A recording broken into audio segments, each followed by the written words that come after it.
Good evening, all together. Wonderful to have such a crowded room tonight.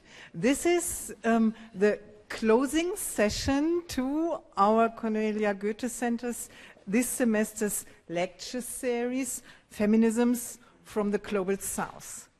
When we started, or before we started, our main idea, as the conceptualizing and organizing team, a group of colleagues, our idea was in times of political crisis, in times of pressure from the right and even the extreme right, not only to all kinds of feminisms and gender politics worldwide, but to the fundamentals of democracy as such. Our idea was collecting perspectives, ideas, concepts, and answers that are not created in our European center contexts, but that are much more inspired by transnational and other kinds of developments, ideas, concepts coming from scholars from the Global South. When we were putting down our concept, and if you read it again today, you can see there are quite some remarks on collecting political strategies, politics, feminisms from the Global South in terms of interventions, but looking back to the series we had, I have to admit most of what we got was about feminist epistemologies. And this is not really a surprise, I'd argue, but we had really a round of lectures guiding us through different perspectives, different ways of conceptualizing what are the main tasks of feminisms of today. And I think the politics we expected, of course we've got them. We've got them from Ayşegül Altinay, we've got them from Jamila Ribeiro, I'm sure we will get them tonight, but we got them in the academy through the lens of feminist epistemics. And I think, so in this sense, it is a brilliant way and the most exciting opportunity to me personally to conclude or to end up this series with the lecture of our distinguished guest professor on our Angela Davis guest professor chair, who is Amina Mama, coming to us tonight or beginning of this week or end of last week from the US, California Davis, but being a worldwide renowned scholar whose work has, first of all, had a tremendous impact on transnational feminist theory, on feminist epistemological thinking and methodology, and whose work has been at the same time very much essential in informing our understanding of feminisms in Africa. Another, not less important characteristic of her work that informed our wish to have her here as our Angela Davis guest chair is her strong insistence in the very fundamental feminist idea and concept of reconcilement of radical feminist thinking and feminist practices. Professor Mama is a Nigerian-British feminist intellectual who has worked for over 2 decades in Europe, in many African countries, and in the US, in research and teaching as well as in feminist organizing, in building Pan-African and transnational networks, and last not least, in informing and advising international political institutions. Amina Mama has studied psychology at St. Andrews and the London School of Economics. She got her PhD in 1987 from the University of London with a thesis on subjectivities of black women that developed a intersectional approach to subjectivities long before this epistemic perspective became internationally prominent. This is the way I put it already last Saturday when introducing her to her inauguration speech. Black women's subjectivities and the deconstruction of imperial psychology is also the subject of Beyond the Masks, that of her books, which is probably internationally most famous. After a period of teaching at European universities, Amina Mama went in 1999 to the University of Cape Town as chair of gender studies there. Shortly after the end of apartheid, in one of the whitest academic places in South Africa, she founded the African Gender Institute, which she led as its director over a whole decade.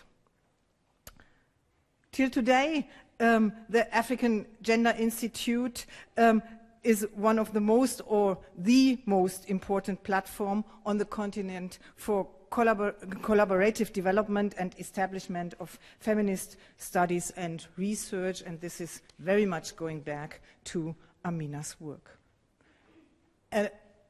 Extraordinary project and model for feminist thinking is the second big success that came out of her time in Cape Town, which is the open access gender studies journal Feminist Africa. Without any doubt, the richest source on feminisms in theory and practices in Africa, whose founding editor she was in 2001 and whose acting director she still is today. And we just come from a meeting where we discussed that she in fact made it possible over the course of the year that it is 22 issues that appeared over the last 18 years in this open access way. And all of us who've ever tried to edit a single issue of a journal will have an idea what this might mean. So after 10 years of leading the center and the journal, of writing books and articles, most of them focusing on the interconnections between militarism, colonialism, and state feminisms, of teaching at UCT and voluntary teaching in many different countries and places in Africa, Amina Mama accepted a position at Mills College in Oakland and immediately after became the first Barbara Lee Distinguished Chair in Women's Leadership at Mills. After this, she changed to California Davis, where she was the chair of the Department of Gender and Women's Studies for, again, 10 years or so. You're doing it in decades, 5 years, for 5 years, okay. And the startup director for the Feminist Research Institute that focuses on science at California Davis, and all the social science and humanities colleagues amongst us will again have an idea what it means to be a startup director for such a project. So as the path breaker and feminist cross-border commuter she is, she also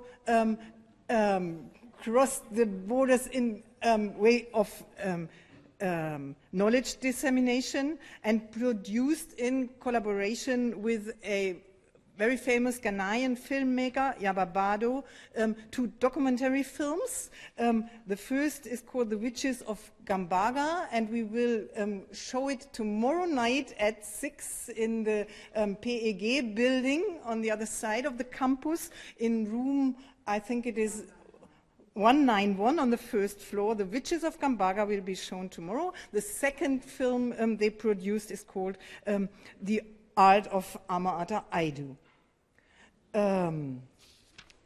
The lecture she's going to give us tonight, which, as I already mentioned, should make the perfect round of our lecture series of this semester, is called In the Pursuit of Freedom, Feminist Intellectuals in African Context, and will talk about or tell us about the contributions of feminist scholars in the struggle for women's rights and freedom in the African context.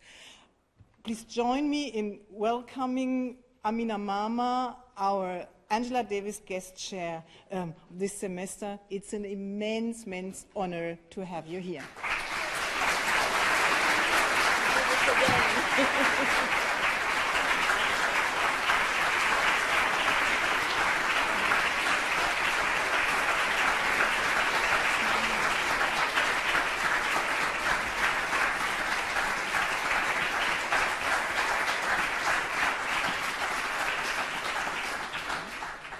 Wow. Thank you, Utta, for that extensive introduction. I immediately want to qualify a couple of things and say I've never done anything by myself. It's very nice to be standing here, and it's very unusual, actually, to receive so much appreciation. And this is a sign of Utta's generosity and my colleagues at the Cornelia Goethe Centrum, and the new friends I've made here who've made me extremely comfortable since I got here. So, and I will say that I'm being inspired here by the level of interest and engagement with the graduate students, with the faculty. So this has been a treat.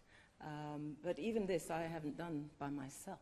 So due thanks and due respect to the colleagues who've made this space possible, and to my predecessors in this chair who obviously did a good enough job for there to be a third.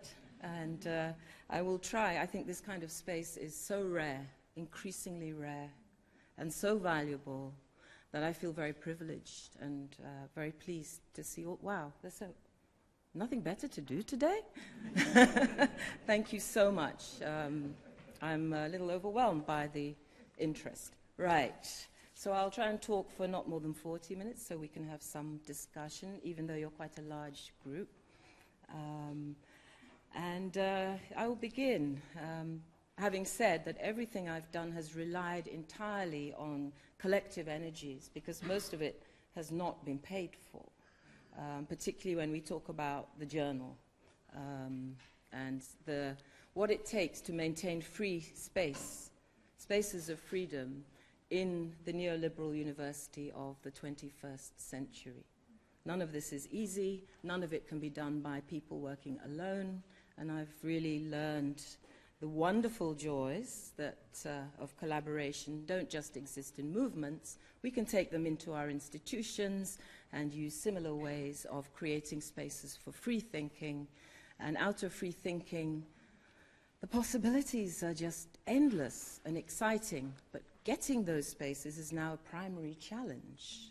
So here's one of them. So my topic today, accordingly, In Pursuit of Freedom.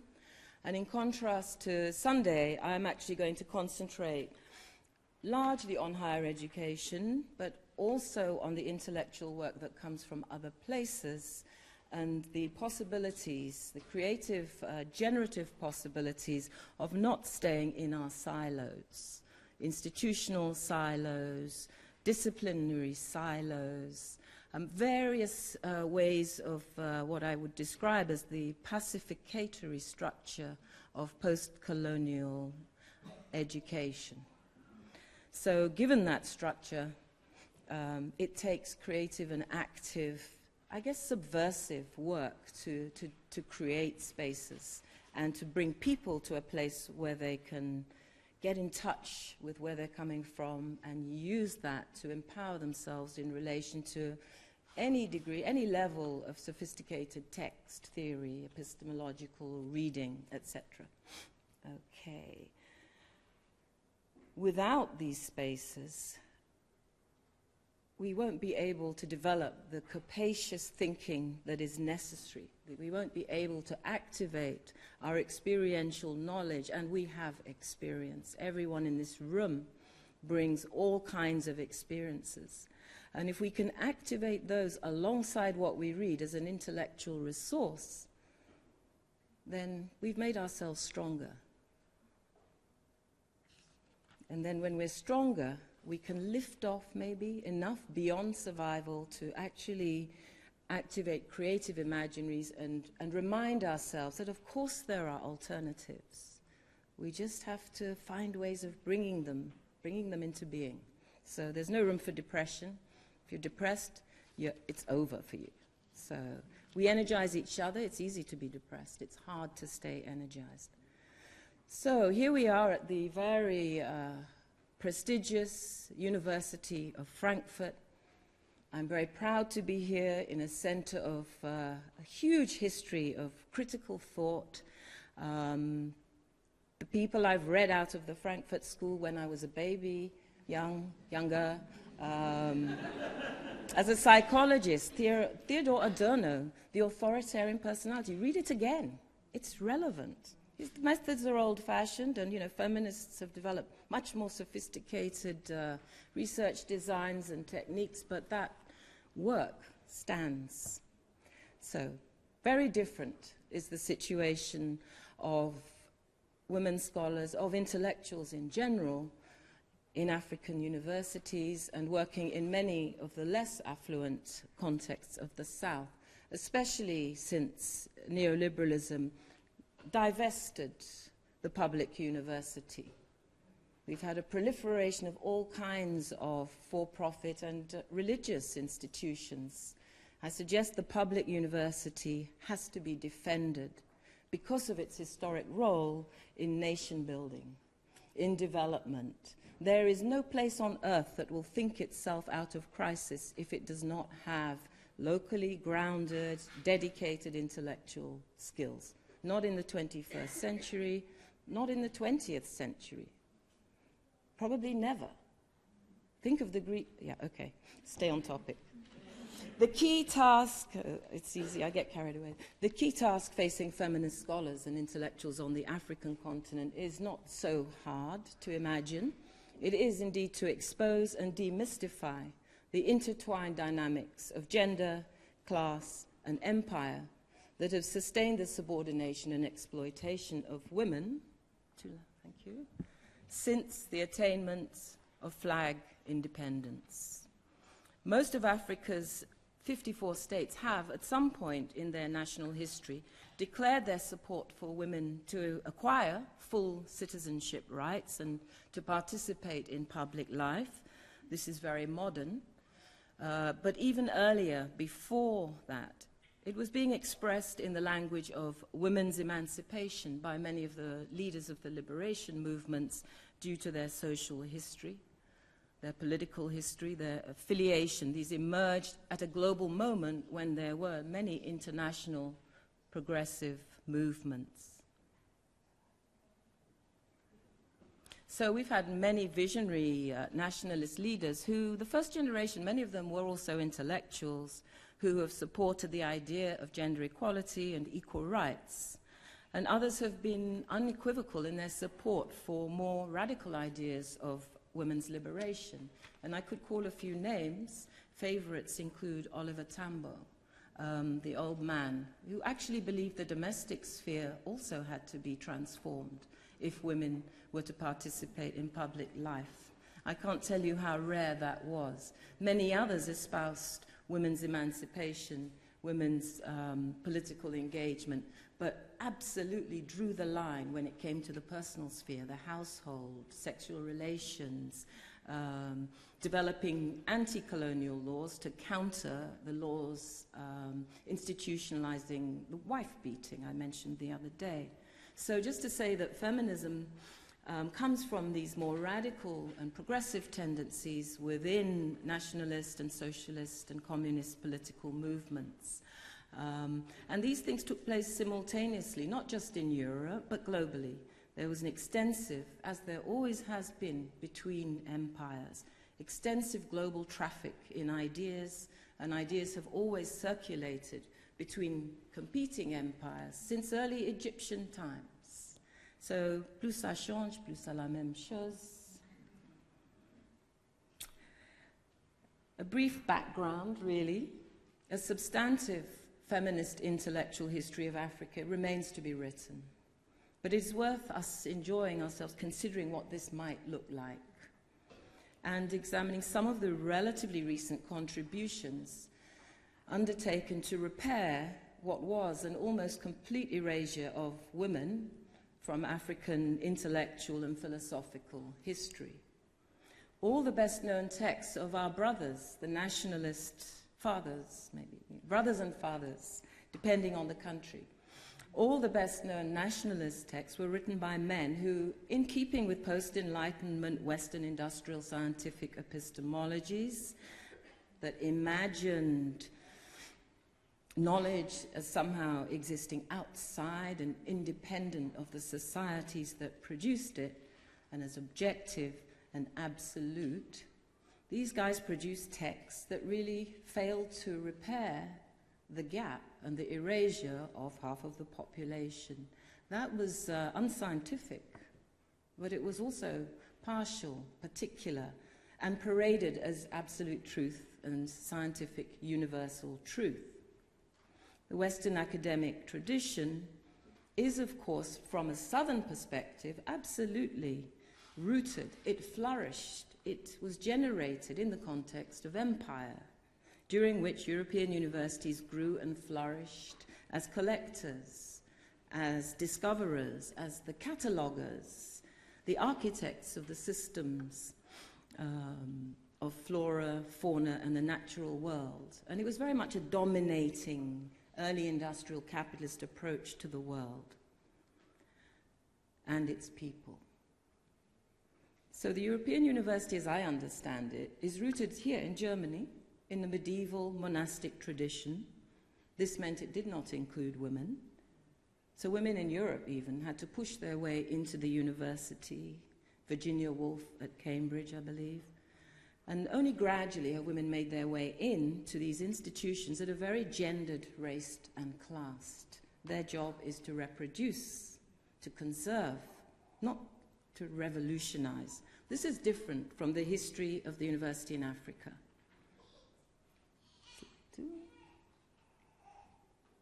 The hegemonic patriarchal traditions of Western education were also imparted through the small number of colonial colleges which were established on the continent, merely as extensions of British universities, and their purpose limited, not liberation, to train a cadre of successors, all of them male. They didn't really include women at all. There were a few women's clubs introducing dainty notions of how to make cupcakes and serve tea, elite femininity as domesticity, to cultivate a small group of female elite to be wives for the male elite.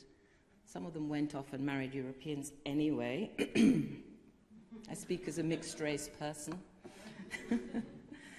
So it was only really when political independence came that the modern African university came into being. And over the years, the public demand for universities has pushed even the most anti-intellectual and militarized states, like Nigeria, to continue to have to build universities and other tertiary institutions and expand mass access to education. This is very exciting. So long before decolonization, there were already debates on the woman question across the South and in the first wave Europe, and they weren't happening in universities. That came later.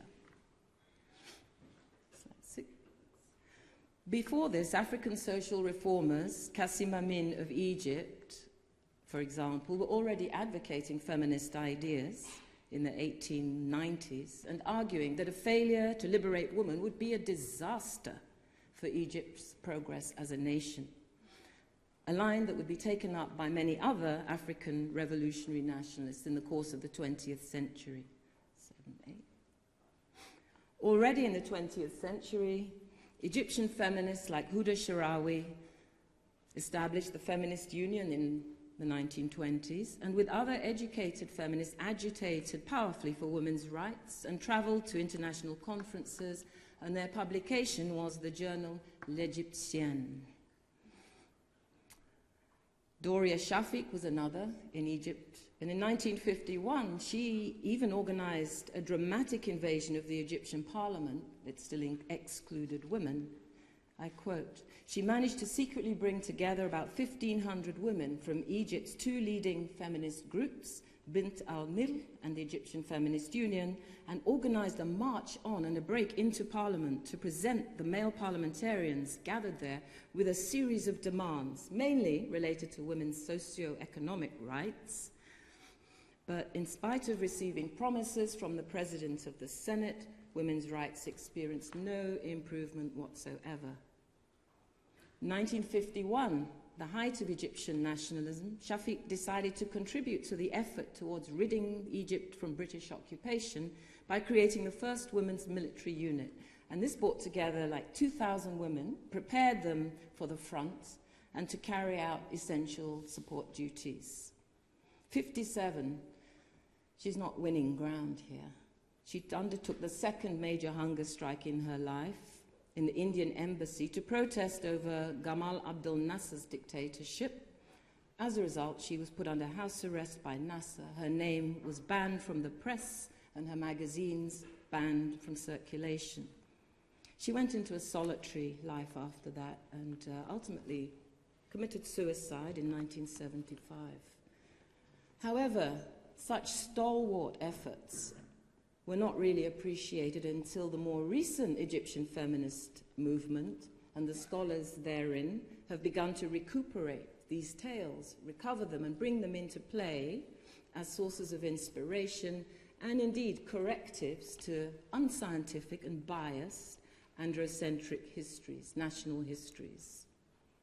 This kind of evidence, of course, refutes mainstream accounts of history, but this recuperation has barely begun.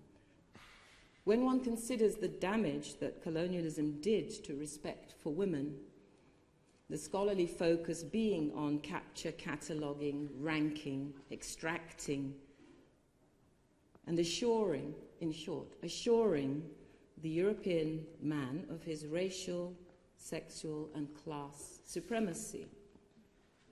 So the great exhibitions, for example, were all about mobilizing support for imperial exploits and adventures. So industrial capitalist expansion into other lands actually, I think, provided conduits. As you know, in patriarchy, the first son inherits. Second sons were given enormous estates and plantations in the south to keep them busy. So it diffused some of the internal patriarchal tensions of Europe. Cecil Rhodes overtly declared we must have colonies to avert a revolution in Britain. So you can see the local European dynamics that are part of what came down on the southern countries. Contrary to many claims, colonialism didn't do much for women's education. The presentation was we're here to liberate and uplift women treated as beasts, but the data doesn't really uphold that. First of all, women were objects of scientific fascination and objectification, as the tragic story, which I'm sure you're familiar with, of Saki Bartman illustrates. The scientific scrutiny of her body, the post-mortem dissection of her intimate areas, all of which dehumanized her, and I once went to look for and found in the Musée de l'Homme when I was a student in Paris. This is what she probably looked like. Feminist excavations find she was maybe 14, she'd already had a child. This is different from the narrative of how she was an alcoholic, possibly a prostitute. The fact is, this young woman without the child was taken to Europe and exhibited around fairgrounds and in the tradition of the great exhibitions and fairs as an object of fascination. So that's an early example, and there are so many that this feminist science approach reveals in terms of how science has differentiated and been heavily implicated in a lot of well, medical knowledge, certainly. This was Baron de Cuvier's interest. Classification, confirming the inferiority, the obscenity, the hypersexuality, the measuring of various body parts, the cataloguing, all confirming a certain supremacist order. By the mid-20th century, there were more politicized and educated women supporting the African anti-colonial struggle. Some, like socialist feminist Mrs. Ransom Kuti of Nigeria, mobilized across classes locally, while also traveling to international socialist meetings and writing articles in the socialist press as far back as 1947. There we find an article, "We Had Equality Until the British Came." That's her title.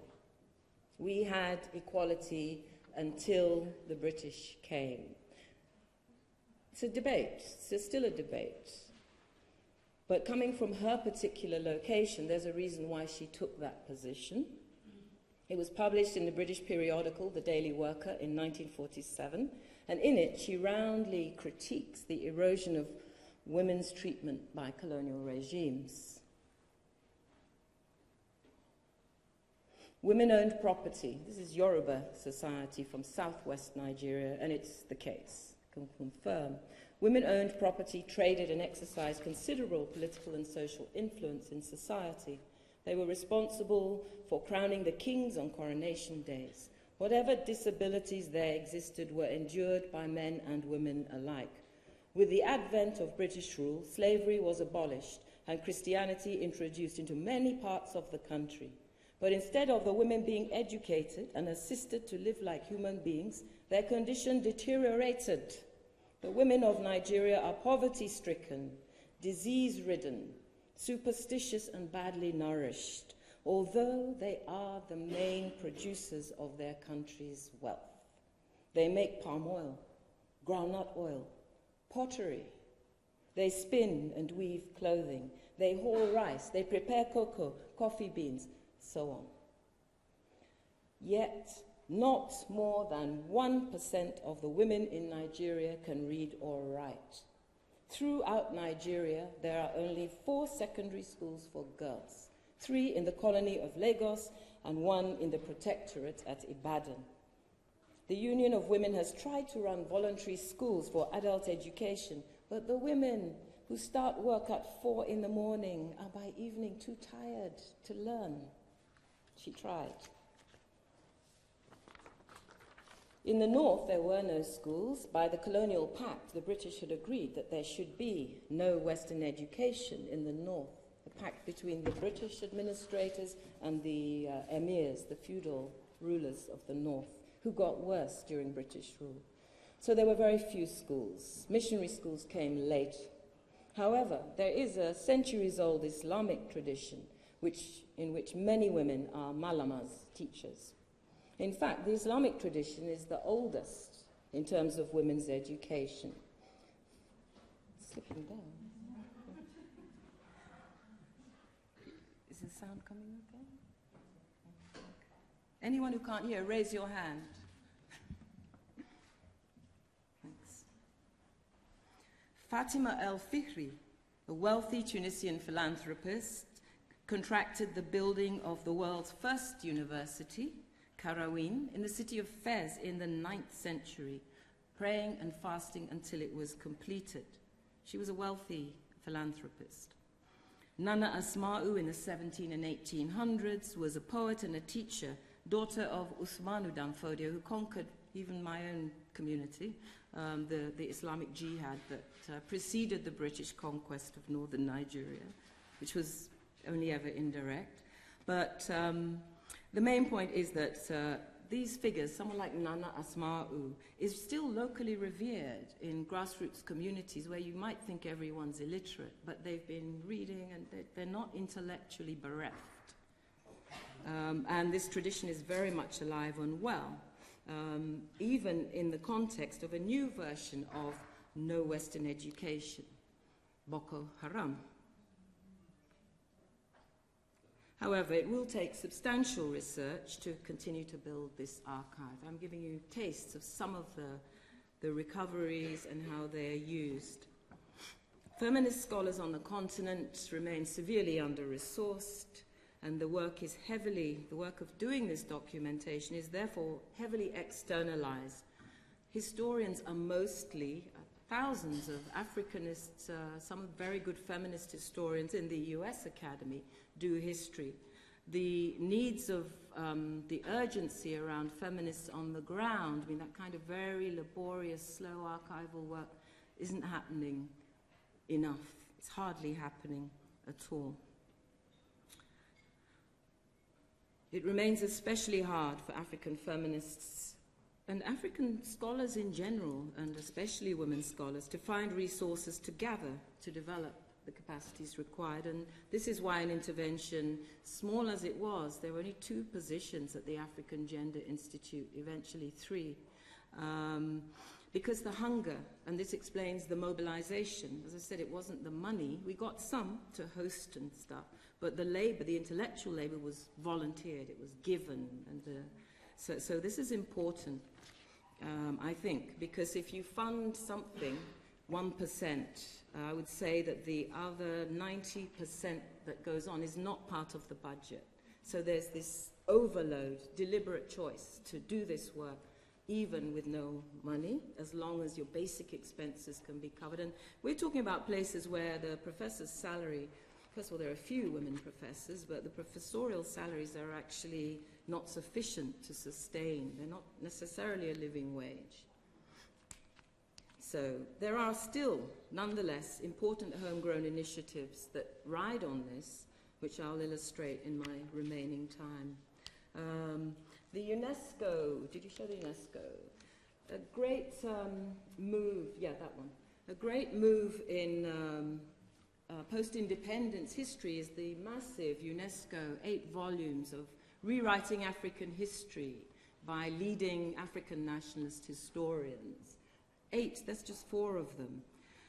Even a male historian trained in gender analysis, Professor Zaleza, an old fellow traveller, describes these as entirely androcentric, and the erasure of women is almost complete in the 8 volumes. This is not because they were bad historians or bad men. It's simply a lack of methodological capacity, and it's weak. You cannot actually understand the history, and certainly not the people's history, by focusing on kings, queens, and governments. And there's been a social history movement across the world. These guys did more. They did social history as well as the history of the rulers. But it's that old saying, you know, the lion will not tell the story of the hunt the same way as the hunter. So it will take substantial effort and research and investment to continue to build this archive of which we dream under those conditions. But important initiatives include this one. In the early 2000s, 4 volumes of women writing Africa. The energy and the enthusiasm is from a whole collection of African women, feminist academics in various places, put together a team and managed to bully the US-based Women's Press to publish it. These 4 volumes are out there, published in the early 2000s. That's how long it took. The UNESCO series probably started in the early 60s. It's taken this long to begin to correct some of the historical erasures and omissions, and that's one project. We need hundreds of such projects, or at least a few more. So we found that feminist ideas and critical analysis in African societies have been expressed by many others since before the beginning of the 20th century. And I'll give you a taste of some of the things that are being uncovered. Madame Yoko, there's of course her first, Ndete Yala, ruler of Wallo. These were things that Western women didn't understand when they ran into them. Women leaders, particularly in the West African kingdoms. We can go to the next. Madame Yoko, this character, she's a local ruler of the Mende in Sierra Leone. The medallion on her chest was given to her by Queen Victoria. Because when the British troops were she wrote letters to Queen Victoria, my sister Queen. She didn't imagine that Queen Victoria thought she was a lesser queen. You know, queen to queen, she wrote and asked her, you know, your troops are misbehaving. Would you like me to handle it for you? Or will you bring your own army into discipline? I don't know if she replied. So these examples give you a different angle on the history. Okay, another one. Okay, now I'm going to mention two, as a feminist methodologist, applying, as you say, look at class, race, gender, ethnicity, religion, all the major vectors for oppression and injustice. So here's Bibi Titi Muhammad. She's an illiterate woman, yet she must be described as an intellectual. She was a powerful singer, and her influence was so wide that Nkrumah's CPP had to recruit her to do the mass mobilization that brought Tanzania to independence. And she galvanized grassroots communities across the land. She wasn't treated very well after.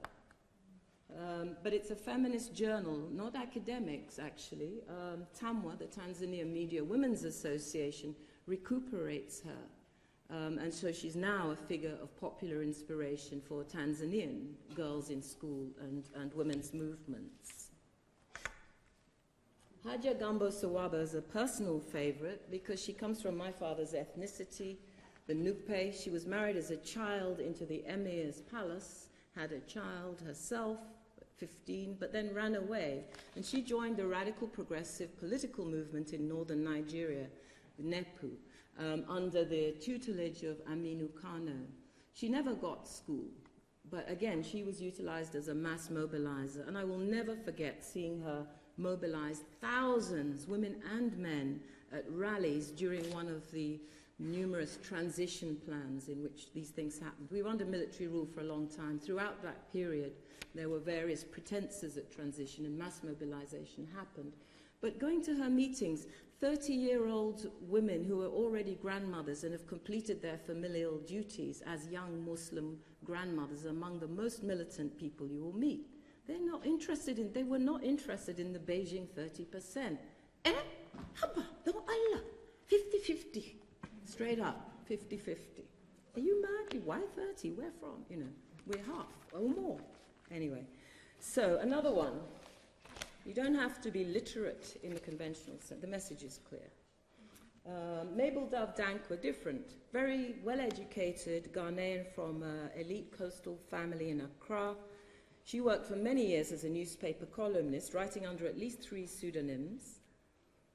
While West African women have written many contributions to a whole variety of newspapers since the 19th century, Mabel Dove is described as having stepped into the limelight under her first pseudonym, Marjorie Mensah, as an especially dynamic and opinionated daily voice. Although the Women's Corner that Dr. Dankwa invited Mabel Dove to write was intended as a woman's corner for feminine preoccupations, my colleague Audrey Gadzepo at the University of Ghana describes her thus. Dove was extremely successful at subverting the gender restrictions of the column, going beyond the domestic into the more public arena of socio-political commentary. When she did address matters of fashion, she did so to express her political views, criticizing the elite preference for European styles, so-called frock ladies, over the wearing of local cloth women. Now, the lady-woman thing is classed. I needn't say it. So from a feminist perspective, it's really important to remember the non-literate women activists who may not have been schooled, but whose intellectual and political skills were legendary and very useful to male political parties. So we have a whole spectrum. Here's Efua Sutherland, wonderful playwright at the University of Ghana. Her daughter's another wonderful member of the drama department, but really writing and producing feminist work.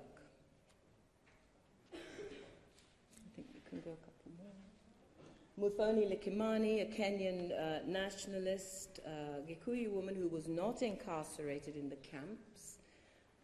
she was married to another doctor, and who was Maasai, so she wasn't locked up, but she served as a courier, as a messenger.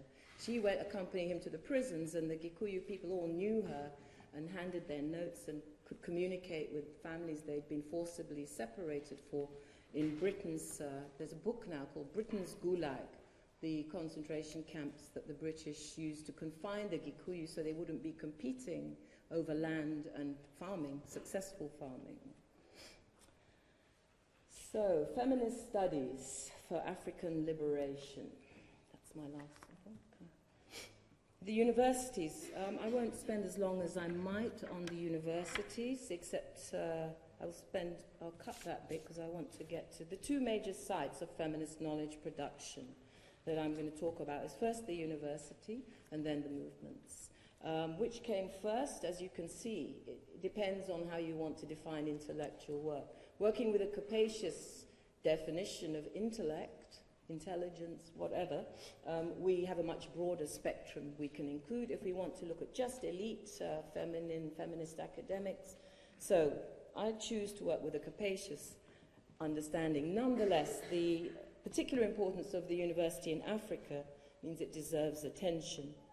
There was one particular project we did called the Gender and Institutional Culture in African Universities project, in which we did 8 case studies within universities, and it was an action research project. So we recruited, trained, and deployed local faculty members to interrogate and interview.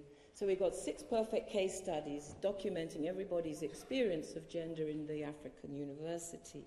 Little bits of that are published in Feminist Africa 8 and 9.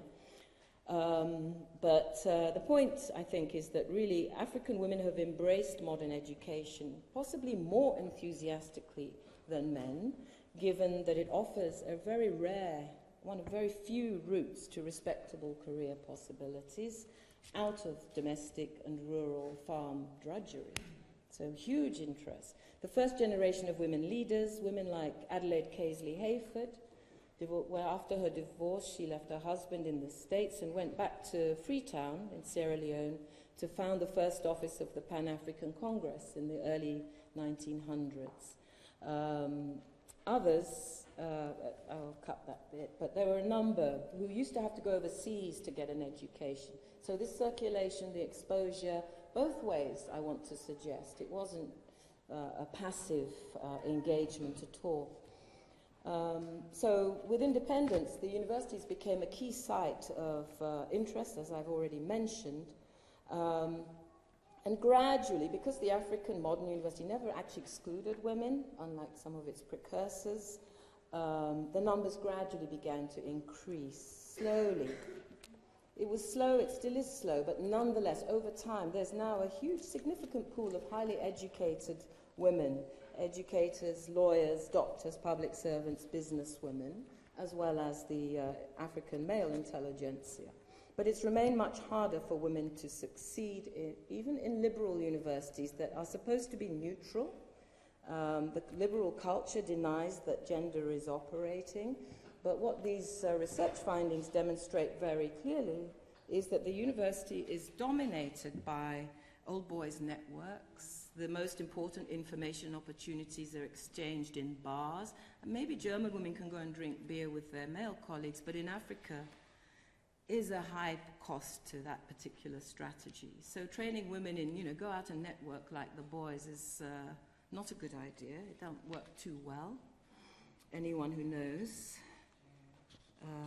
So there are cultural constraints, but within the universities there tends to be an implicit, let's say the domestic colonial model filtering into professional spaces, so that because wives make tea and meals for their husbands, now professors assume that women colleagues will make tea for them. So this is how culture it flows across institutions. So the university is not neutral and objective. How can it be when students try to get round you, and it's not just me, every woman, Mama, I beg, this my grade, And so, you know, there's a whole parlance that feminizes women, makes them mothers, and therefore not supposed to be strict. And if you're half as strict as a male professor, you're a shrew, you're a nasty, da-da-da.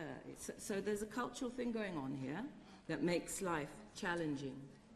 And to insist on gender neutrality in your personal practice, people think you're aggressive. I'm not your mother, I'm your professor.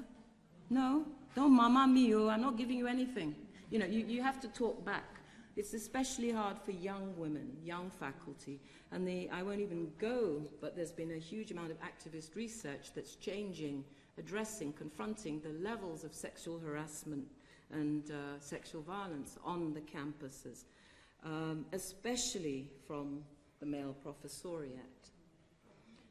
It's been very slow. I mean, as long by 1996, the major study on African higher education showed, I think, 4% of the professoriate were women.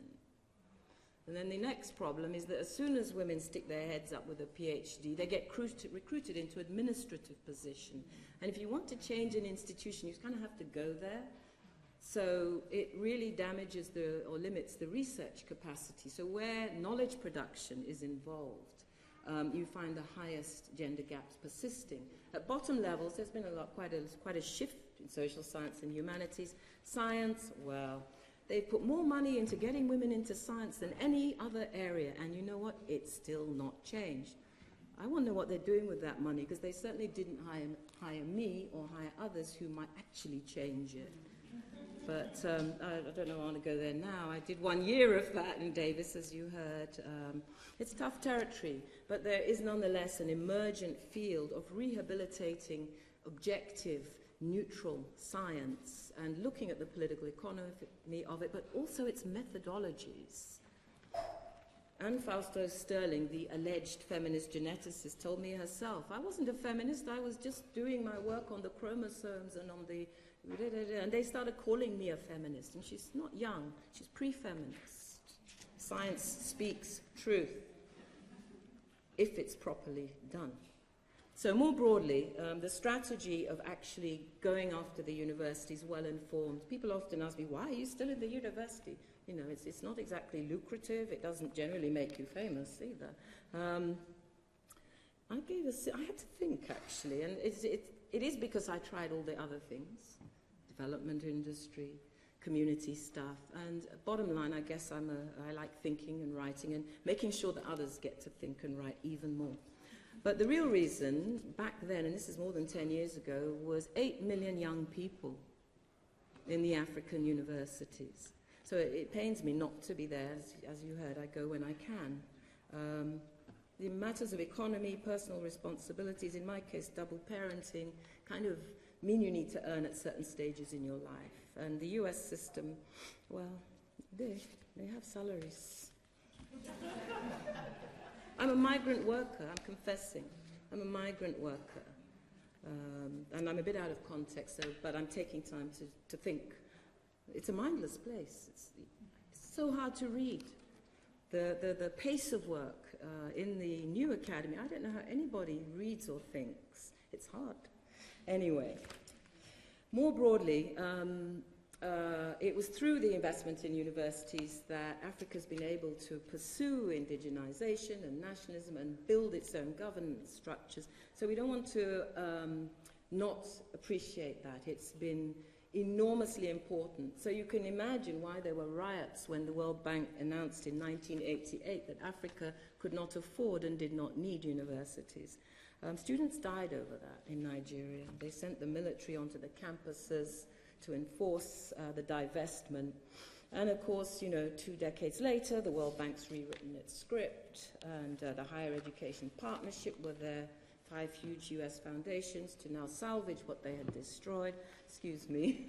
It's been tough in African universities. There is now rebuilding.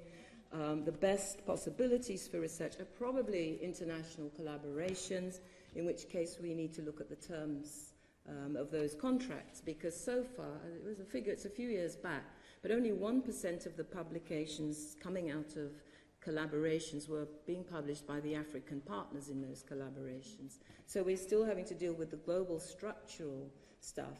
So it's not a question of whether you intend to exploit or not. It's a systemic thing that you have to devise a strategy if you want to make a more equal partnership. Or even if you want to just go and instead of extracting all the information from the natives, why not train the natives in research methods and so on. So I think there are real possibilities for collaboration I hope we can discuss if I wind up soon. Moving from the university, and there have been some really interesting interventions. I mean, briefly, in 2002, the African Gender Institute did the only survey ever. Someone's trying to do another one now, so it's dated. But we counted 30 gender places teaching gender and women's studies in Africa. And we know that the first began in Nigeria, in northern Nigeria, with a course in women and society in the 1970s. Thereafter, Dar es Salaam set up a women's research project, and after that, WRDOC, the Women's Research and Documentation Center, was set up at Ibadan. And these were the first three. They exemplify accomplished, cosmopolitan, feminist academics taking root in the university and creating space. Those were the first. By 2002, we found 30. They're all different, each invented through a different story.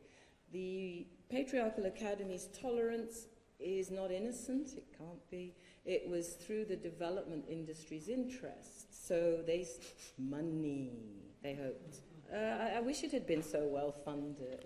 They saw an opportunity there, let it in, and women ran with it. But the money, some, not much, and some of it appropriated. I know of cases where the check went missing, and the women's studies didn't get it. Anyway, the African Gender Institute, we just had a discussion with the Cornelia Goethe Center, and I was learning that actually they were proceeding in parallel at these two locations in the same period, 97 through until the present. And it maintains that triangulation, teaching, research, and practice. The restructuring of the universities killed that because they've hived off the department to be a conventional department and forbidden the faculty from working on the journal and all the NGO stuff that they assumed to be parasitic, whereas actually we thought we were doing a hugely creative and contributing intellectual resources. So positions within institutions influence your understanding of what's being done, and so do collective histories. And apartheid is a very big collective history that still goes very deep and is highly gendered. But it's still there, and so is the journal. Moving to the movements. How long? 5 minutes? Okay. 7? Okay, good. Knowledge is power. The African feminist movement as intellectual activism. There's not a movement without intellectuals because any kind of social movement is based on a critical analysis of the society. Otherwise, you wouldn't be getting together to move and to change anything. So I will begin by saying that movements are intellectual forces in society. They're different from universities, and the kinds of knowledge engagement and production look very different. But the university was not the only site, or the first, where women were taking feminist approaches to the pursuit of development and freedom. The establishment, the first non-university, the Association of African Women on Research and Development in Dakar in 1977, brought together a network in the context of the African crisis, the massive famines that signaled the first major realization that development was failing. So AWARD was set up during the UN decade, and it set out to interrogate male-biased development. As many of you will know, the major text that realized that part of the problem with Africa was the marginalization or the neglect, let's say, of the fact that 80% of farm labor is being done by women who've been increasingly relegated and peripheralized, while men have been employed in the formal sector. Colonialism recruited primarily men, servants, soldiers, conscripts, and left women. Women were not even allowed in the towns in most colonial cities, pushed to the rural areas, and when in settler colonies the fertile land was seized, they were pushed to poorer and poorer land, and that was where food production was relegated with the complicity of our macho governments in the pursuit of big modernization projects, big dams, big infrastructure, all very valuable, but the cost became clear through the famines. Food production had been so severely undermined. So that was the beginning of the feminist engagement with international development. It begins in the UN decade, not because the UN was so wise, but because women's movements were already protesting on the global arenas in multiple ways over how development was discriminating and undermining the productive forces of the society, especially women. I've mentioned the women writing Africa. Many of those were university women, but not all of them. And it was not a university project in the sense that it was a collective of educated women who produced it and researched it. Long ago, 1987, you have the Durban-based Agenda Collective, a South African feminist publication, and so on. I encountered knowledge is power was the main slogan of the Zimbabwe Women's Resource Center in Harare, which began as a modest feminist discussion and study group during the early years of Zimbabwean independence. At that time, many of them worked in the Ministry of Development, the women's ministry that was new and exciting and doing a lot of mass education. When that went down and things began to change, the budget was cut, they left and set up this NGO, which initially worked to help the ministry do the information and research work that was needed to institute these massive national development programs that were supposed to lift the Zimbabwean peasantry into the modern age. They collaborated, they took on the information work with international funding. It's still there. But it's no accident that knowledge work was their first priority. Knowledge is power. And the way they approached it was rural libraries, trying to get mobile libraries out into all the rural areas. Laudable work, linkage programs, going to rural communities, trying to connect women with local politicians and to form groups so that civil society could act on better policies and change laws. Because you can have the laws and policies, but unless people are engaging with them, nothing's changing. So everyone understood that, and they did all that work for years. And there are many, many organizations like that, which I will be writing about. But let me say that in those NGO movement, university collaborations, there were often groups of women where you had some at different locations, but with the small number of people, it's possible that it was easier in such much harsher conditions for that small number of women to be moving, so that I think my career may be typical, a bit of development consulting, a bit of university, some policy advice locally, not so much in my country, and globally. So that circulation is unique in a way, and it is exactly what the AGI built on. The synergy that we've now begun to name, but that's what was happening between theory and practice and activism. And the practice could be policy practice and activism. So doing those synergies is really what's laid behind the effectiveness. And then I started looking for places where this really is clear and I can document it. And to my pleasure, since I've been pushing it for 30 years, I was just very, very pleased during my recent, I took leave and went to do research, as some of you know, in a number of countries. I've actually found within the current movements that are actually securing significant changes, you find professors and an amazing number of feminist lawyers very much involved.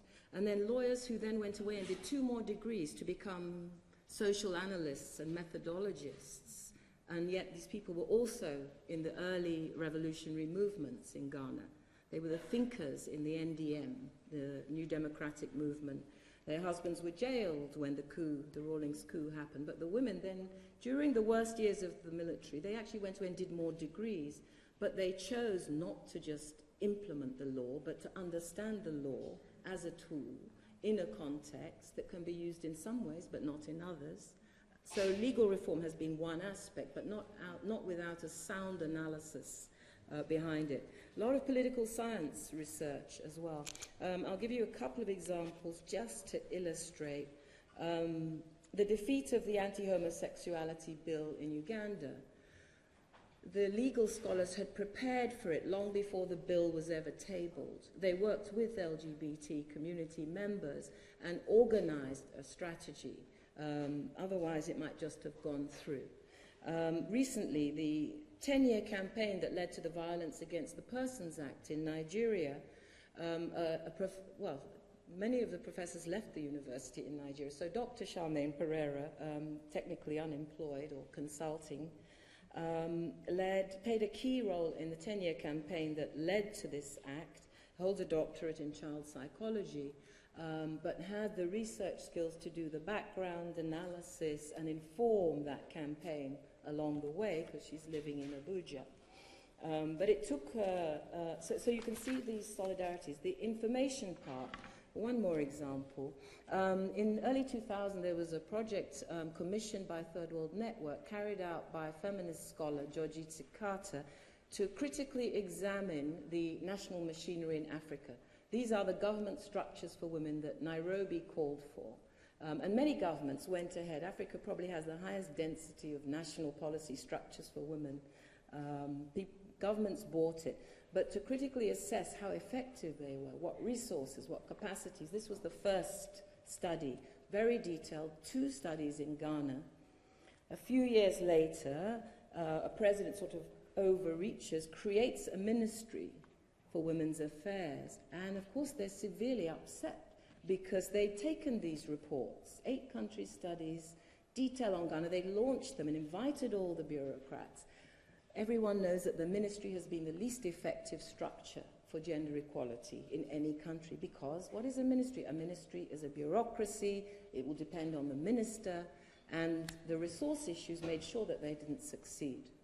And that's the picture. So what works, we know, is a commission structured in certain ways, because there were already, by this time, South African and other examples that had built on the knowledge. The Ghanaian state refused it, and the minister in particular personally went out of her way to sabotage the women's movement response. They went to see the minister, meet the president, say, yeah, but you know, look at what we know about this already.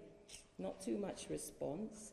So they organized a national manifesto campaign, went all over the country, negotiated funders. Funders want the quick and dirty. Oh yes, we'll fund it, bring the document in 1 month.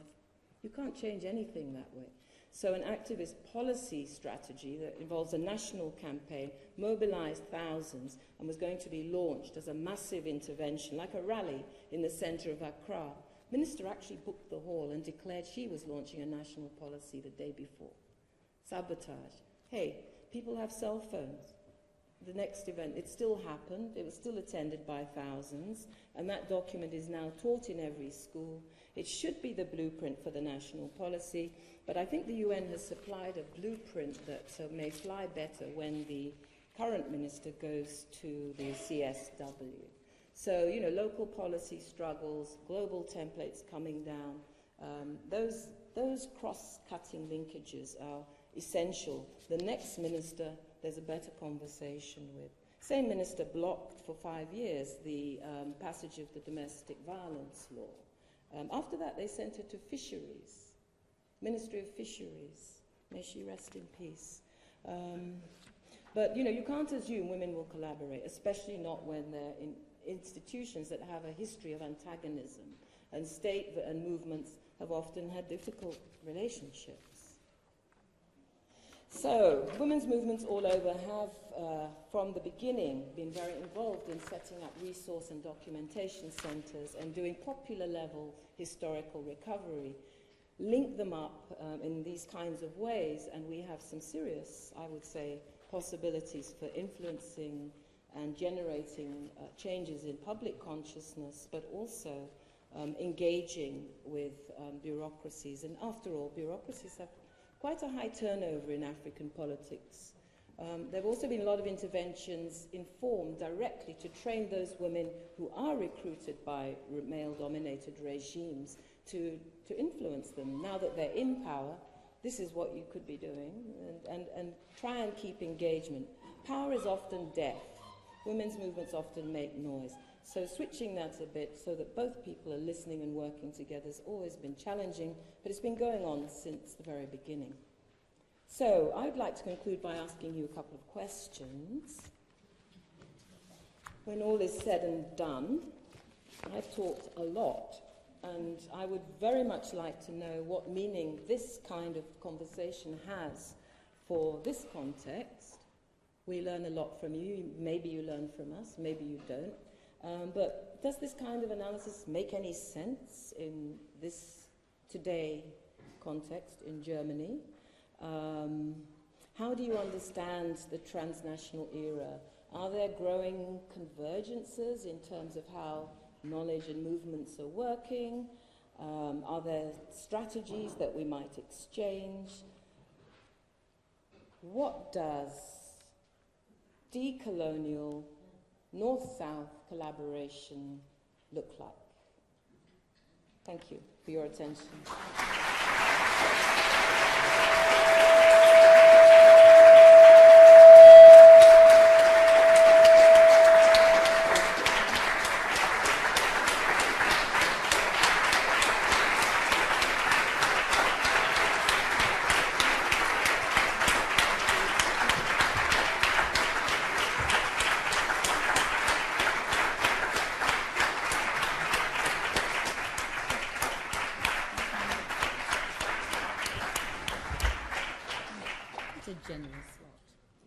Yeah, thank you so much. After your way of closing your lecture, I won't do anything else than saying, please respond to these questions or comment on what you've heard so far. The floor is now open for discussion. Who's helping with the mic? You? There's the first question. And maybe since the room is so crowded, we are going to collect questions and have rounds of answers, probably. I'm a member of the African Women Scholars Association, organized by Obioma Nameka from the University of Indiana.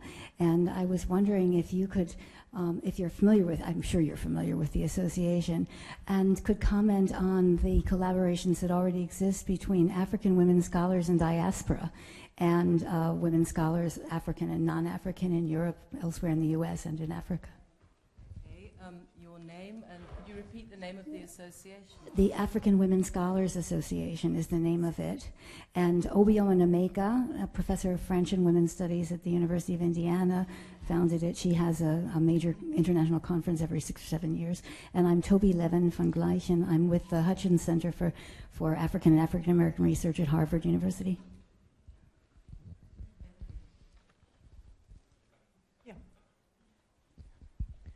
Coming from the Global South, how do we undo the theory equals Europe, Africa equals experience dichotomy?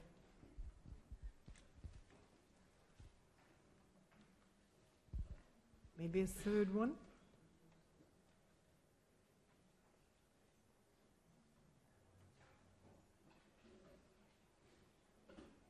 Yeah, then you think maybe? And you answer. Yeah, yeah. I wasn't at those conferences in the early 90s, I think, where they organized, can you remember the name? But a couple of big conferences which were, as you said, Africans and Africans from the diaspora together. And it revealed, I wasn't there, what I read about is the contentions that erupted over, I would say, race politics, because Africans and African Americans have very different histories and understandings. African Americans prefer a safe space which excludes white people.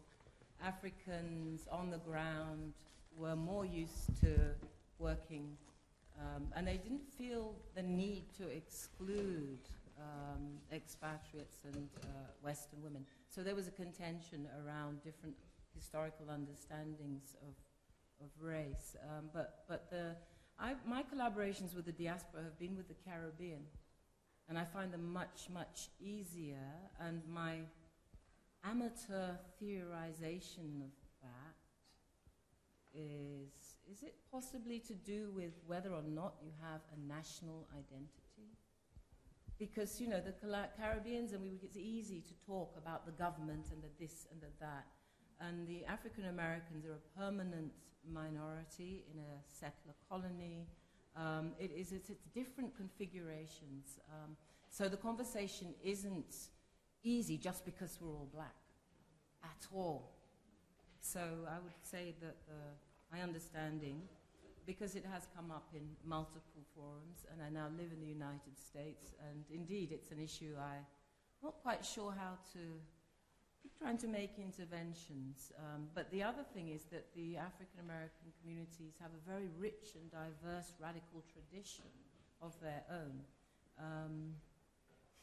So they're not necessarily transnational. Those that are very well-traveled transnational, like Carol Boyce Davis and the kinds I find it easy. Mind you, she's from Trinidad. Just realized. I'm sure.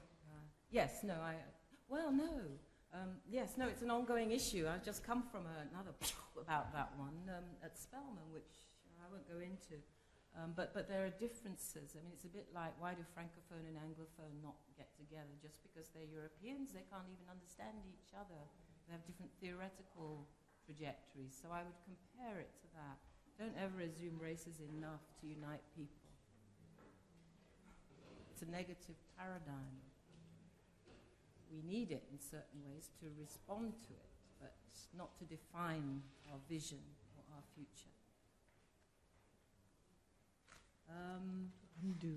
Western theory, African experience. Gosh, I could tell you stories. When I went to California, someone invited me to help them organize an exhibition. So I thought maybe she wanted me to introduce it or something. She wanted me to be in it, to be on exhibit. I didn't know what to do. I was so embarrassed for her.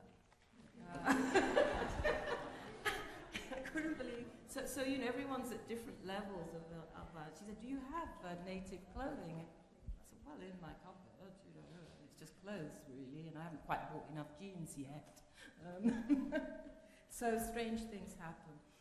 I think my biggest experience of that, because you know, if you grew up in Africa and within an African radical tradition and intellectual community, it never crossed my mind that we wouldn't be theorists, as well as people bringing extensive historical and political experiences to theory. So it's really when I went to South Africa that I saw that theorists were white and natives were sources of information, and even some of the most popular examples of collaboration, where you had a very accomplished, maybe feminist, maybe Marxist white scholar looking at, urbanization around the City of Gold, Johannesburg. The research assistant would be black. But actually, and that's good, you know, there's mentoring and research, you know, that's good, until you hear what the research assistant explains, that she didn't just assist. She designed, she recruited, she made it possible, she translated. Not only did she translate, she then explained the cultural context. And one wonders what that research, I won't name her. There's nothing wrong with the South African woman. It's just unthinking. It's the default position. So in a place that has been through apartheid, it's going to take a lot to actually turn that around. And I did spend 10 years working on it, and it's going to take a lot more. So change, real change of people's understanding and ability, actually to create the competence, cultural competence, to relate across old racist, supremacist paradigms and habits is a very personal and long-term, and it's not just white people that have to change. I mean, we all have to change to make those dialogues equal, eyeball to eyeball exchanges possible. So it's work in progress, but I'd love to hear if you have suggestions. Mm-hmm. Because you see, even if we've got good people with good intentions, the systemic inequalities, exactly. The fact that we come from institutions, our different positionalities, make it difficult. And then the nature of the university now, if you're in the same university, I mean, the US University is the most competitive and atomizing workplace I've inhabited. People are looking at each other, and it's tough.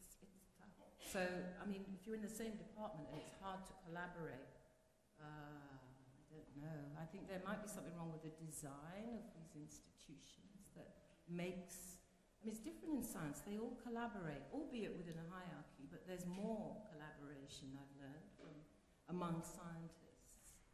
It's their system, but with humanities and social science, I mean, you pay a price if you co-publish. So how are you going to co-publish and survive if you buy into the opportunity and reward structure of that system? You know, I fear for my graduate students. I'm so glad I was almost 50 when I got into that system, because I already passed caring. You know, I needed a salary, as I said, but I wasn't really looking to have a successful career. I was hoping things would quieten down, but they haven't. So it's hard work, but I know it's possible. I've been happily involved in enough collaborations to know that it is possible, and I'm finding a role for myself, much as I'm permanently homesick, and I still keep my research and sense of community at some distance. Thank God for technology. So all sorts of things are possible in different ways, and we have to be on top of that. So I think Feminist Africa came out, it was probably one of the earliest. Now the University of California is starting to do open access publishing, but they are siloing it, at least within the particular institution, and they're in competition with Penn State. And, you know, so each institution is doing its own, but open within its own people. So I think we were probably a bit ahead of the game, but we didn't know that at the time. We were just trying to find a way of communicating. No movement without communication. No progress without relationships. I keep coming back to that. You know, it was necessary to convene, just to gather, and everything else just happened. Gather. Everything else happens if you create the right space. And yes, there are a lot of facilitation skills in the room. And the facilitators tend to be movements. Academics are not taught these relational practices. I learnt them outside the academy. Brixton Black Women's Group, 1979. Brixton Defense Campaign, 1981. These were the places where I learnt the skills that I use in my teaching. And none of this stuff was taught. Everything I read was off the curriculum. Everything that I still use, pretty much. Study groups, get on with it. So somehow you were leading us back now to the questions you raised in the end of your talk, and I didn't want to answer. Yeah, you should ask again. Exactly. We're so both curious about getting answers. Yeah, what do you think? Or more questions. Yeah, I mean that thing on the. Let's just take the one. What does the decolonial North-South collaboration look like? So you came with an example where black people are fighting each other. That's not what I was asking for. I see quite some colleagues here in the room who would be privileged to answer to this right from their own research doing international experience. Work.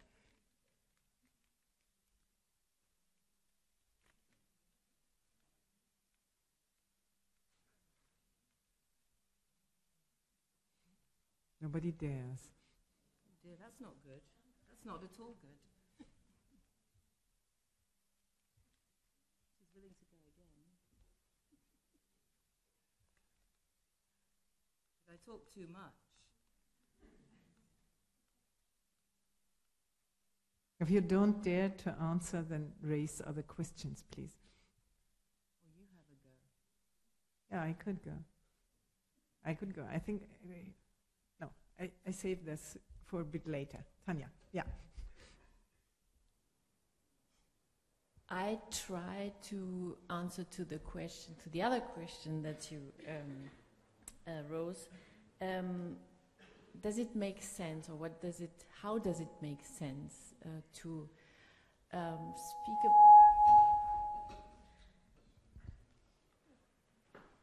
is it my voice? To speak about this feminist intellectual genealogy. And I think right at this historical moment, it's really, it shows, and it's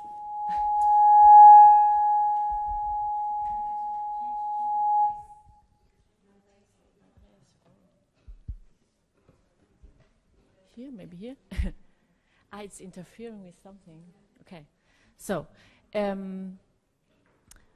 I think right at the historical moment where we are at the moment, and where representation of women in Africa, representation of Muslim women, representation of poor women in development countries is very so one-sided that we don't have other histories, we don't have other images, and we don't have other forms of representation. It makes really, I think this is the kind of work that we should do, and much more of it. And I'm always trying to do this in my courses when I'm showing on gender and politics in the Middle East, and when I'm showing students images of Doria Shafiq, then they are I would say Western style looking Egyptian women in the 1920s. So they're really like, what's that in the 1920s? So how can we imagine this history that Egyptian women do start from this? So I think this is really, it's not only on representation, but it's also on what kind of history do we produce, and what kind of history do we reproduce? So I'm really, I really thank you for this way of telling and trying to archive, or trying to get to bring out the African feminist intellectual politics and history. I think that's the work, the kind of work where we should go into deeper, much more deeper. Yeah, and I mean, I'm really interested in this idea of a living archive that's not, it's very different from the traditional archive of, court records, official documents, a cultural archive, a living archive, one that's really immediately meaningful for the descendants of the ancestors who have been erased from the archive, and that we have to change the methods through which we do produce knowledge. So in non-literate societies, oral histories are absolutely essential, and in places where, and there are many, where actually the erasure has been accomplished. So we have a huge, exciting, new creative imaginings of the past. I'm thinking of a writer like Yvonne Vera, who, we cannot excavate much pre-colonial history, not enough. And, there's a question about what does it matter. So when she writes a fictional recapture of, just gone through my head, the spiritual leader Nehanda, she's writing fiction. But when you teach that to schoolgirls in Zimbabwe, it's a powerful intervention. So I'm thinking, when I say living archive, I'm not talking about record keeping, although I wish people kept better records. I've been very dismayed in my recent visits to countries where there used to be archives, and the digitalization has not been happening, and some of them are disappearing. It just makes me want to go into everyone's back rooms and start scanning everything, which I can't do, or cell phoning. I mean, it's a serious, we should be able to collaboratively develop the kind of information and knowledge strategies that we need that are pertinent and relevant. So it's not just the past, as I said, the living archive of the present, because we've seen it happens a little. The Women's Manifesto, the Women's National Coalition in South Africa, then there was Tanzania, Botswana, because through the Abantu network, the West African women who set up the Ghana office when the Nigeria office was burnt down were in concert, in conversation with the Ugandan and the Tanzanian. They picked up that tool and then customized it and did a whole much more extensive thing with it at a time when there was a policy vacuum and a minister who didn't know what to do with her job. So that's also, that in the archive currently, for those countries that still don't have a gender policy, they don't just have to accept UN Women's Blueprint. They could do a policy exercise that it is actually about activating people and moving the people without whom the policy will never happen. Policies are documents. unless you have a policy development process that gets buy-in, both within the structures of power, but even more among the public. And that was the strategy that they were using. And now they didn't accept it as policy, but as I said, it's being taught in every organization, every secondary school in Ghana. It's the best resource on gender in Ghana that you can find. So the 2016 republished version is more extensive and updated. So this is a living archive of what's happening in Ghana today. So I'm thinking of that's the kind of local example. And we interviewed the activists and their stories in Feminist Africa. And so on. So the other thing that those stronger, more long-term organizations can do is donor education. I think we often have been quick to be very angry with donors for deafness, for an unwillingness to understand that maybe we have some knowledge of our context. That can be very tiresome. But on the other hand, there are plenty of feminists in the international development industry who have been good collaborators, and at some level it doesn't matter if they got all the books, as long as, you know, other African feminists got research opportunities. I've seen that happen recently in a project I didn't join, but lots of senior professors, actually their heads were all gathered from one of our AGI meetings, the list, and all of them were recruited to a very big international development project.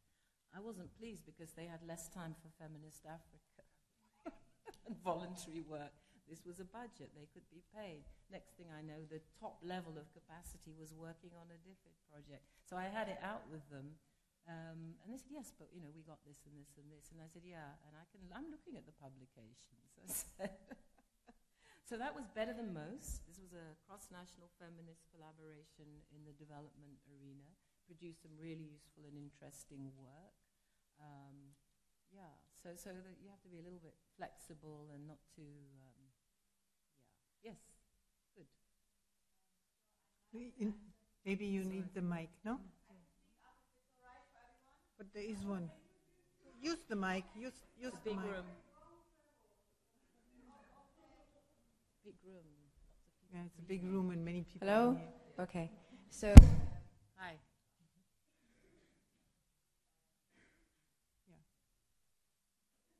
It's on, it's on, it's on. is it on? Yeah, yeah. Oh, it's on. Okay. So good evening, and thank you, first of all, for your presentation. I'd like to answer to your question, what does decolonial North-South collaboration look like? At first, I was, when I heard the question, it's a big question, you know, and I think, I'd rather speak for myself, but I think it's, it puts one in a position where in front of you speaking just makes people nervous, I think so, or at least me, but in a good way. So, yeah, and I want to answer this question from African students' perspective in a northern university. I find that the content that we learn sometimes in university can make theory work in a colonial way more than a decolonial way. So I think that one step that we might need to take in for North-South collaboration to work in a healthy and healing manner, in a decolonial manner, might be to end to bridge the gap between theory that we're learning and the experiences that we have. So there needs to be more space for people that understand themselves of being from the global south to bring in their lived experiences when we are learning about theories that are based on their lived experiences.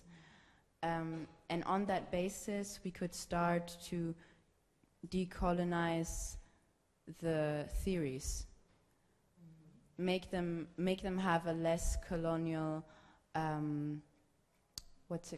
less colonial effect on the self-definition and livelihoods of us students in the classroom.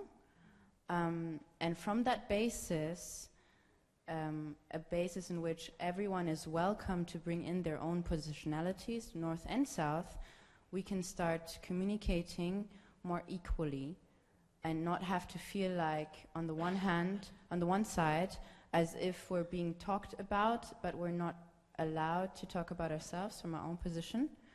And on the other hand, maybe somewhat feeling insecure to even speak about the other, because of being frightened of being a racist, or being frightened of accidentally colonializing. So I like to call it that way. Yeah, and I think that's at least what we can do in classrooms, and also on a, and also in I think in all other arenas this method could be put in also. Yeah.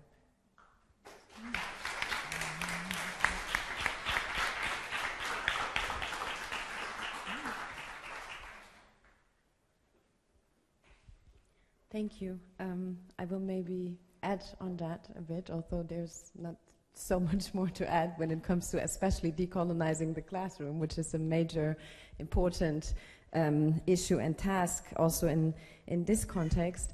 Thank you for this wonderful presentation, and for so much food for thought, and for even talking about so much such a huge archive of feminist resistances, which I think it's very important to remember and to share over and over again. I also would like to not answer, but maybe just give my 2 cents, because I think this question of how can we enforce North-South collaborations is a very important one, although the crucial thing about collaborations is always the reciprocal relation. So that's why I'm saying I would not give an individual answer to that, but rather are interested also then in our conversation on it. And I would also think that from various experiences, or now even, and it's mainly actually the activism I'm engaged in, it's not really in the university sphere, but I think, for instance, the decolonizing the university movement, kicking off from South Africa, then you had responses in the UK, you had even responses in Amsterdam and in the Netherlands, making it a decolonize means also to democratize, means also to decolonize, and then there were various interventions here also in the German context, in the French context, and these activists, mainly young students also, were connected to each other in a very impressive way. And then to really say, okay, what they did were also to create communication platforms, networks where they can share their strategies. And I think this is a very important aspect of it, to listen to each other in a reciprocal, relational way, and to reflect on these power asymmetries also, which are articulated alongside the North-South divide. I think another example would be struggles against the penal system, abolitionist struggles, or even struggles against policing, where really great activist movements from South Africa are collaborating with folks in the US, or even with folks in Europe, and the amount of learning from each other, also in a strategical way. You know, the example you just gave with that Feminist Africa was an open access issue before even parts of the global north or in the academy realized, oh, maybe we need open access issues, because these paywalls and these articles for $50, who can really contribute to that, and who can have access to that. And I think a similar thing would be this learning also from movements and strategies from the global south, because there's a lot to learn there, also in the field of policing. We are in the north and in the global north talking about the militarization of the police, whereas the military and the police were so interwoven in so many parts of the global north, and part of a colonial project. So I think even when it comes to how to strategically struggle against that, the question of learning from each other is crucial. Yeah, these are just some reflections.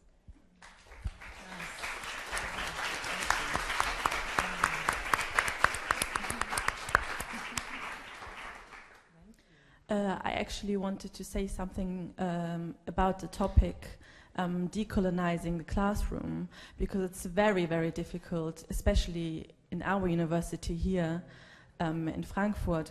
If we look at the university as having an universal or global approach, this is not taking place, as we don't even have a global curriculum or enough women or enough POC women or black women actually also teaching us and not only sitting in the rows of the students.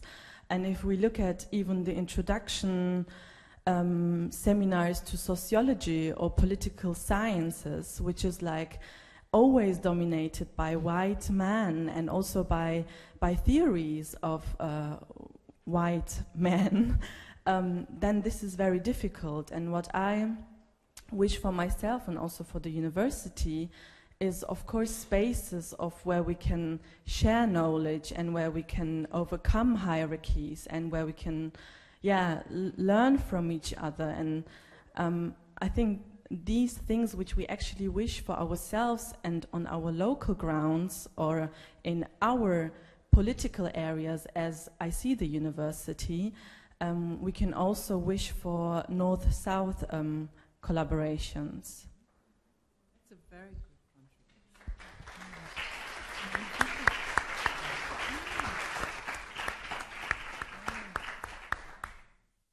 So you can practice at home.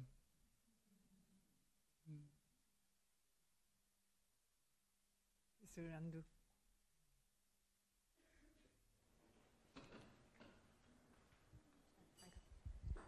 Thank you again. I really enjoyed the talk again. And it's actually quite funny because I think during our talk we tried to, and we revised quite intensively how we tried to decolonize, if you'd like to say it, North-South relations in empirical research, in the constellation that our team is built in. But in the long and intensive discussions we've had over and over again about what it means to be doing research on Chinese African or African Asian relations from a gender perspective in Africa, in the constellation of two cohorts of feminists that we are. And it's not, I think, without its irony that I'm a product of the AGI, that it basically comes back to haunt Utta over and over again when I try and introduce historical analyses into certain kinds of discussions. When we try and rediscover difference as we are both situated, and our own theoretical foundations that we try and work with. But I think one of the things that we've done that has been revered by many colleagues is, and by students alike, I think, is to let Frankfurt students read African literature written by African authors. It sounds like a petty thing, but it goes towards, changing theories and acknowledging knowledge production on the continent, bringing in experience, right? And also showing these things as works in progress. So once we conduct empirical studies somewhere, we come back sometimes with different results than we expected. We hold a seminar over an entire semester, and we kind of interact with students around these things, and they feed us again with new ideas and new thoughts. And that is one way that we've tried to do it. Thanks.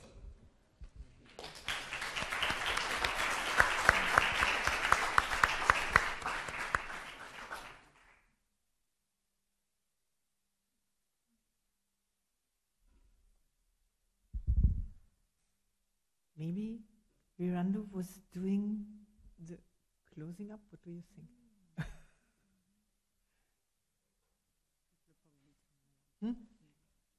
Yeah, we are late already. Okay. If Helma has a question, we have to listen. No, it's not so much a question. I mean, again, I really enjoyed this fantastic talk. But it is, you asked really big questions. So I think we need deep thinking.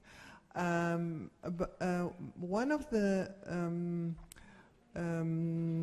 like historical threads you brought in your lecture on Saturday, More Than Today, is this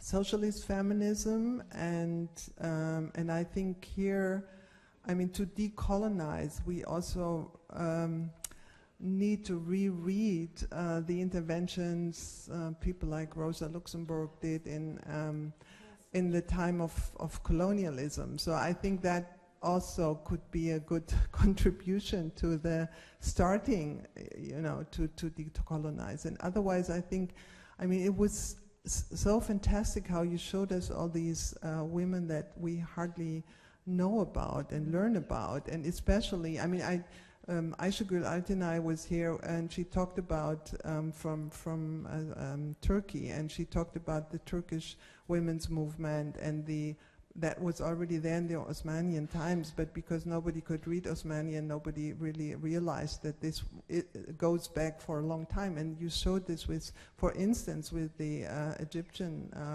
women's movement, and there is so little knowledge about this. And I think this is absolutely, I mean, we need these archives, as you call them, and I think that's a very good, to really, need more of this knowledge to share this in the classroom.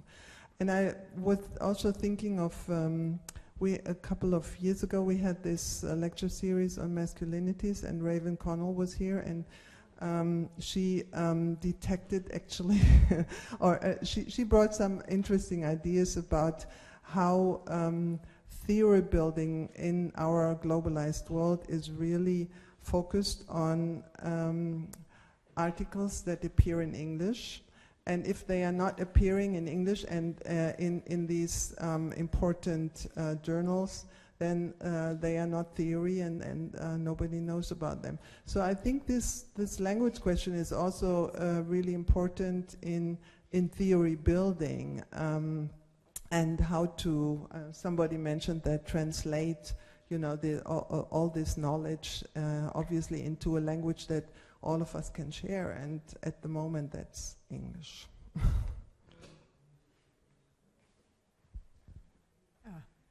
This is Il Silenzio. There's a question.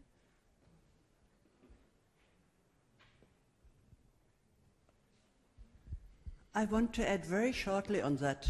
We had a course on gender studies, introductory course, and there we looked at definitions of gender from South Africa, actually your text. There is a tremendous text collection, Gender Research in Asia.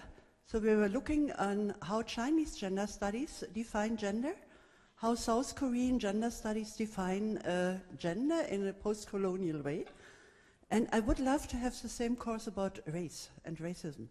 So I think if we just say in the introductory course, we do not propose one androcentric, Eurocentric concept, but we introduce diverse concepts, and then we put it open to discussion. And we also invite scholars who live nearby and who come from diverse backgrounds. I think it's a small step to decolonize, but to get it in our head. Yeah. We do not have one truth, we have many genders, and we can learn so much from each other. Thank you.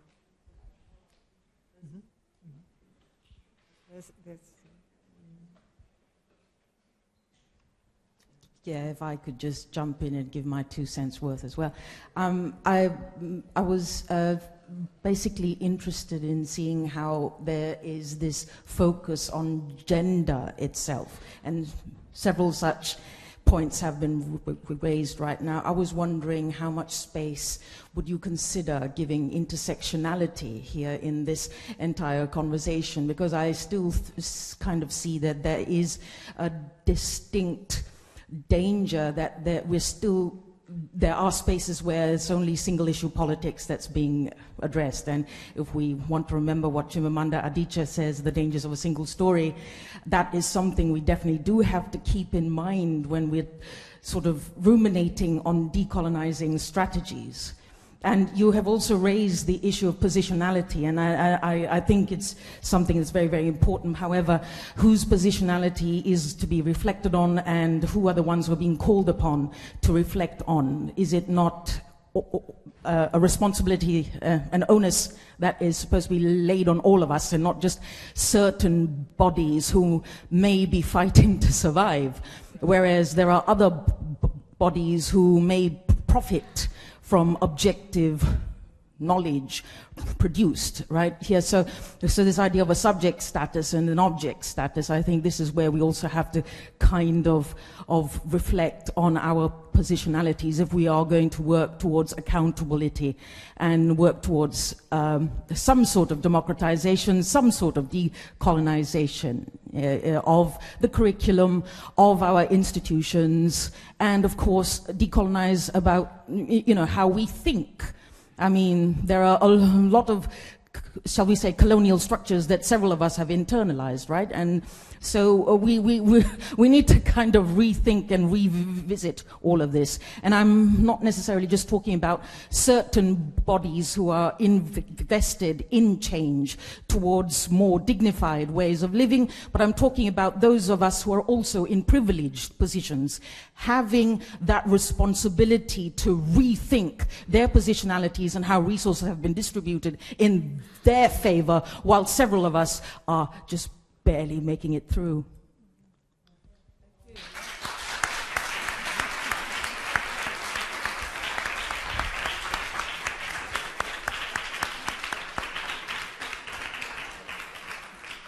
Maybe I give you one remark, because I would very much like to give the last word today to Amina. Listening to your wonderful paper and also to all your very much engaged contributions, you're leading us to the point where we started from, again, saying feminist epistemics as political means to take serious the very early idea about situated knowledge, and it is not about being situated in the north, but it is about being positioned, as we say today, in this way of intersectional thinking, and an intersectional thinking that comprises space or geography as one of its important dimensions.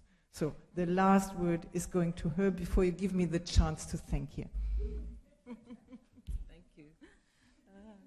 This is a wonderful colleague.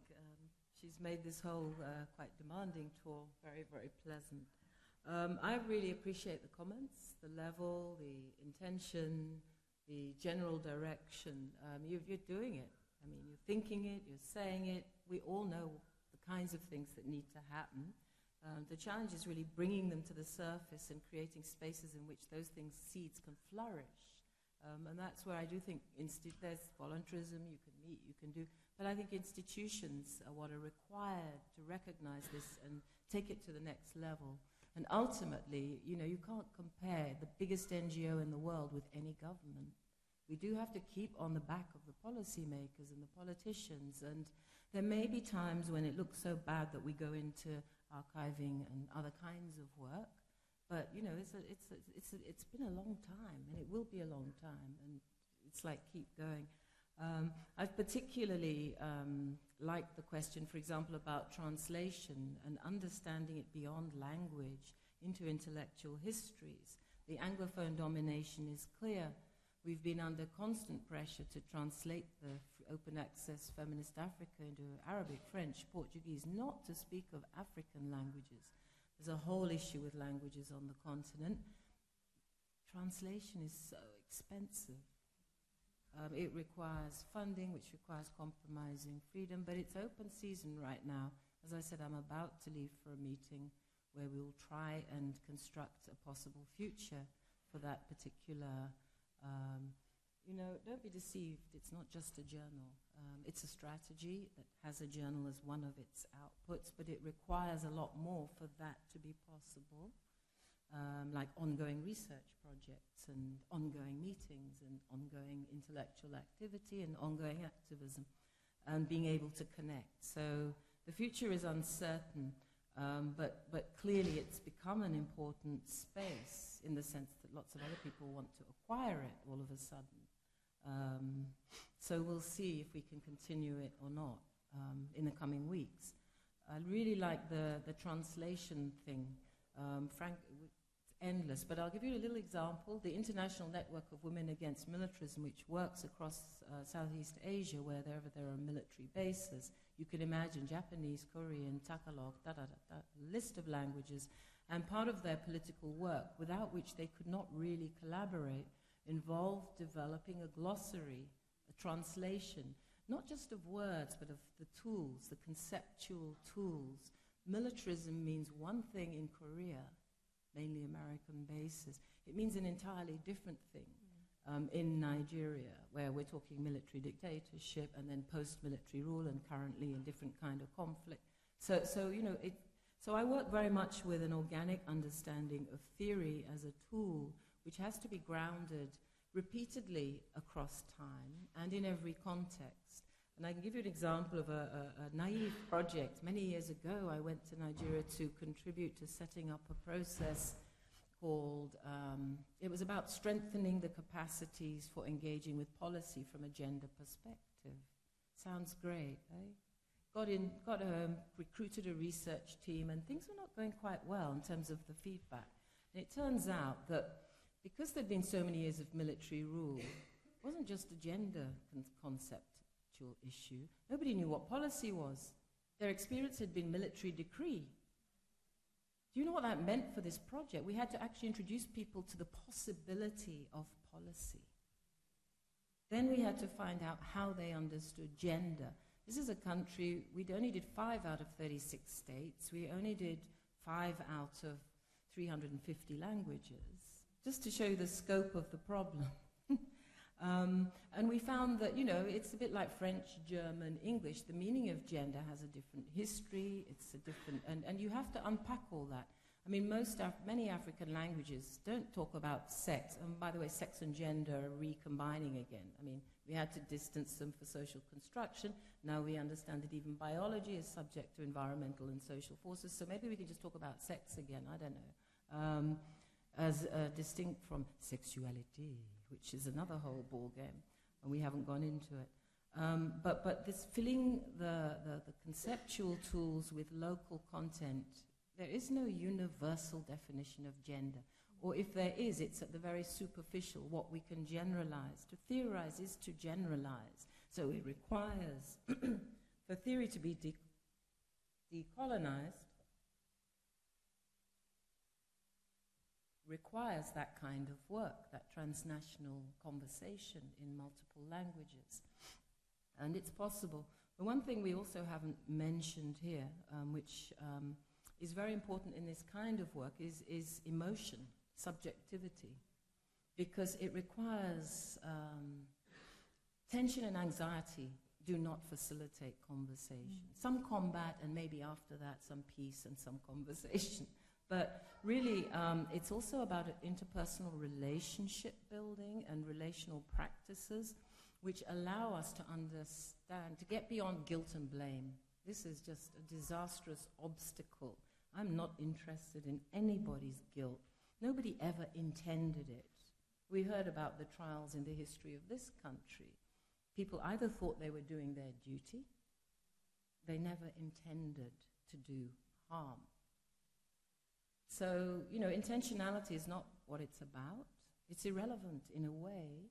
And we need to understand why certain things are upsetting. And there's a history, there's an ancestry as to when an emotion erupts in a conversation. And you need to, okay, let the emotion comes from a legitimate place.